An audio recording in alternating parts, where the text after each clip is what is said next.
Hey guys, this is Pharaoh 2091, and welcome back to Let's Play Ace Attorney Investigations 2, Prosecutor's Path.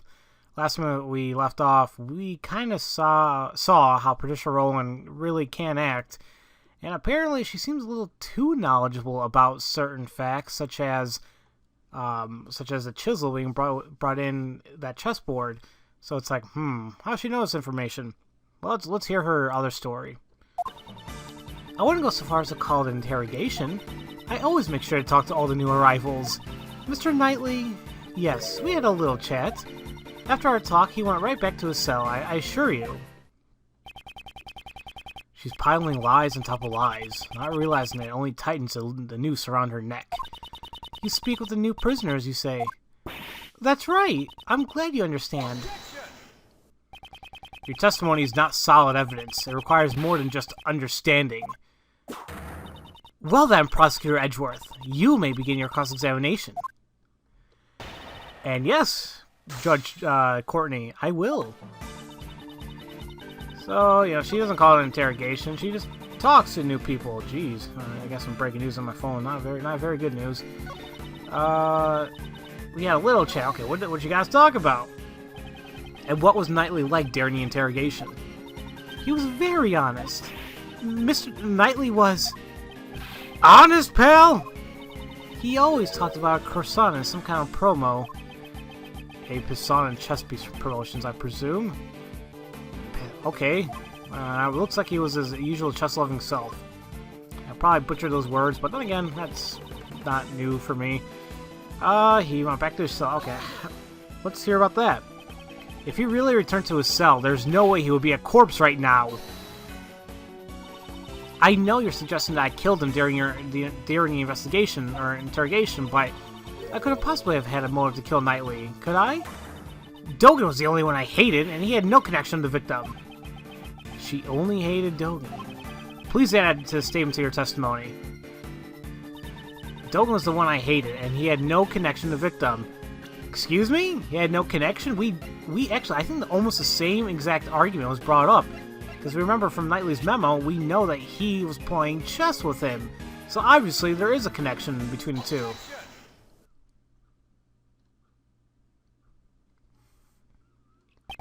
Judge Courtney, I'd like you to have a look at this. It looks like a record of a chess game. Is there something wrong with it? This was discovered in the victim's cell. It was Knightley's memo. Warden Roland, you also discovered the note in the very same place. And not just in Knightley's cell, but in Dogan's too, correct? What are you... Don't say you don't know about the chessboard in the special cell. After all, you would have kept an eye on Dogan's actions down to the smallest detail. No, to be more precise, it wasn't Dogan that you needed to keep an eye on. The warden was searching for his henchman. From the start, I found it strange that the warden interrogated the prisoners personally, since he used his henchmen to threaten harm to her family. Warden Roland interrogated Dogan to expose them. So, what are you saying? As you inspected his mail, you must have known that he played correspondence chess. Yeah. And then Knightley appeared with a chess memo in hand. We deduced that he and Dogan were connected. You must have arrived at the same conclusion as well. However, you went one step too far in your reasoning. You thought Knightley was one of his henchmen who had come to kill you. So that's why you interrogated Knightley, boy. If the boss won't crack, then go after his henchmen. In addition, you discovered something when you were interrogating him. Inside his chessboard, you found a portable chisel. The murder weapon! To Warden Roland, a chisel was a symbol of Dogan, and that was the final straw. You believed Knightley was one of his henchmen, and you killed him! It seems that there will be no rebuttal. Judge Courtney, your verdict! Though it is incredibly unfortunate, there seems to be no room for doubt. I shall announce my verdict. For the murder of Horace Knightley. Oh, come on, is my confetti in the courtroom ever going to be uttered again? Twice my sacred verdict has been interrupted. Who was that? Who? What the hell? Warden Roland? Woo-hoo-hoo! Ow! Oh, that's strange. I gotta stop doing that. You guys really don't understand anything! It would seem the one who doesn't understand is you. Me? Oh, I understand one thing very well. There's one contradiction in your logic, Mr. Edgeworth. She's creepy when she doesn't have any pupils there. And I like the little fox. Oh, God, I just remember that stupid song. Never mind. Once she's cornered, she starts spouting nonsense. Pay it no heed. Judge Courtney, your verdict. Oh, damn it all. I am interested in hearing what the warden has to say. What? Come on, you know it happened already. I thought so. I just have one thing I want to say. What? Please take a good look at the autopsy report. The autopsy report? The one I brought in with me. I heard exactly what you said earlier, Justine darling. You said the wound was 4 inches deep. 4 inches? No way! Could that tiny chisel really have a wound 4 inches, make a wound 4 inches deep?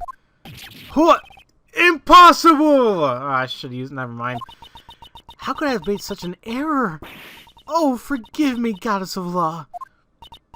Well, I believe that this overturns your hypothesis. What will you do now, Mr. Edgeworth? What will we do? It'll be alright, pal. Mr. Edgeworth will always, It doesn't look like he has anything right now. Whoa, hey now, he's got all white. Hey, you're a defense attorney, aren't you?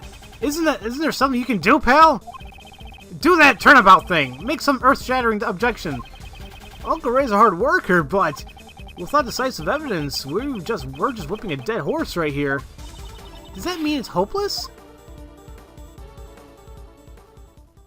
Come on, Edgeworth, you can pull something. The true killer is Warden Roland. If it's not her, then nothing that's happened fits. But the chisel isn't a murder weapon. Are there any other sharp objects here? There are still many mysteries remaining in this case. However, we do not have the evidence to solve them at this present time. We have no choice but to continue this battle in a courtroom. Objection.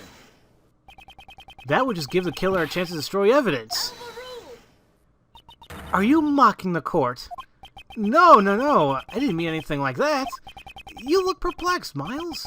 Thought of anything yet? The chisel's not the murder weapon. In that case, what is? It's no use. We're back to where we started here. No objections, Prosecutor Edgeworth? By the way, any baseless statements will be punished accordingly. Ah, oh, damn it all. It's no good. I can't think of anything. I need more time. I regret to say, I have no... Who's that? No! Mr. Edgeworth, remember what Mr. Shields said. If we give up, Simon will... Have you forgotten that sad look on his face? It's kind of hard to look at his face when he's covering it up. He was the one who suffered most from Knightley's death. If we can't save him, who will? Besides, Simon believes in us. So, we can't just give up. Okay. Miles, looks like you found a good partner there. It's like little Kay says. Whenever you're backed into a corner, think of your client. Keep fighting until the very end. Isn't that the feeling you're getting? Gregory, your old man, no matter what trouble he faced, he would always turn things around and save his client. You've got his blood in you, right? In that case, you're the only one who can turn this around. Judge Courtney, the look in your eyes has suddenly changed. If you do intend to speak, you better be prepared to face the consequences. Your logic thus far has been misplaced numerous times. If this were to happen again, I will consider you unfit to call yourself a prosecutor, and you will hand over your badge. That's right. My reasoning about this case has indeed been misplaced numerous times. Have I made a grave miscalculation? Wait, my logic is... misplaced? Still silent. I cannot condone this waste of time. Well then. Mr. Edgeworth! Mr. Edgeworth! I will announce my verdict. That's it! I have to turn my logic around! My logic isn't misplaced. It's been misled. This court finds the defendant, Simon Keyes... Oh, thank God. Isn't it a little early to hand down a verdict? I actually think it's rather late. Don't you agree, Justine, darling? Enlighten us. What? Ah, there we go. Try to remember. The eyewitness account about his dog and his absence from the animal show. When I first heard that information, my suspicion immediately fell on Dogen. I'm amazed you take such pride in retelling your previous failings. But was that not the killer's aim? What if we assume that was their intention from the start? Of course! The chisel served the same purpose. Knightley's body was stabbed in the same spot with multiple sharp objects. This shows that he was stabbed with a chisel after the real murder weapon was removed. By soaking the chisel in Knightley's blood, the killer wanted to mislead us into thinking a chisel was a murder weapon. Why? That's because... Why did the killer want us to think the chisel was a murder weapon?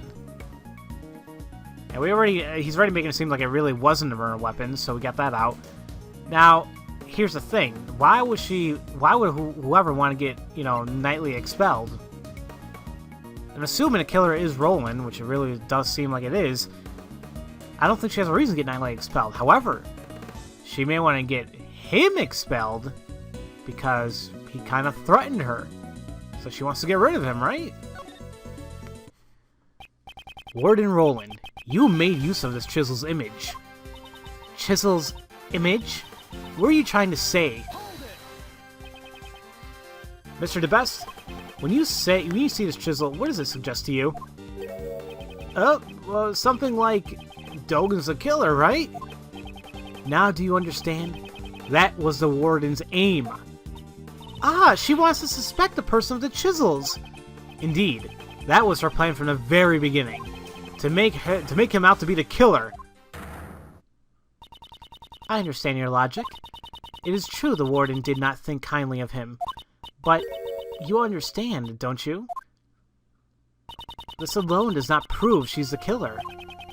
As I thought, it's not enough.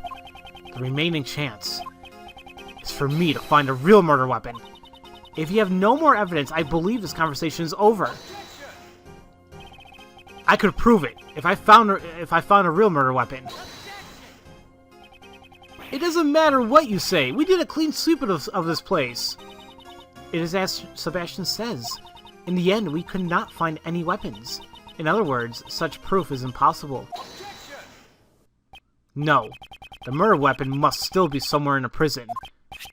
As long as this exists. The security gate?